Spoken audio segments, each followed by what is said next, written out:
សហជីពមូលដ្ឋានរោងចក្រ Loren Footwear នាំយកថវិកាឧបត្ថម្ភជូនកម្មករកម្មការិនីឆ្លងទន្លេរួច5នាក់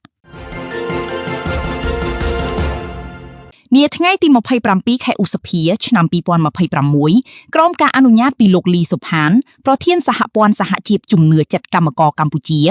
សហជីពមូលដ្ឋានប្រចាំរោងចក្រ Loren Footwear ឯកបានពំនាំនឹងថវិកាឧបត្ថម្ភលើកទឹកចិត្តទៅប្រគល់ជូនដល់បងប្អូនកម្មការិនីជាសមាជិកសហជីពដែលបានសម្រាលកូនមានចំនួន5នាក់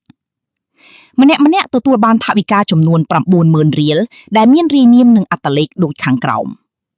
1ឈ្មោះនីយ៉ាសារីយ៉ាឆាន់អត្តលេខ LR 5121S 2ឈ្មោះវឿនសាទអត្តលេខ LR 5022S 3ឈ្មោះអិលផលអត្តលេខ LR 5875S 4ឈ្មោះទូចសុផានីអត្តលេខ LR 3876D 5ឈ្មោះអ៊ុលសុឃ្លីអត្តលេខ LR 3935 ទឹកប្រាក់សរុបរួម 450,000 រៀល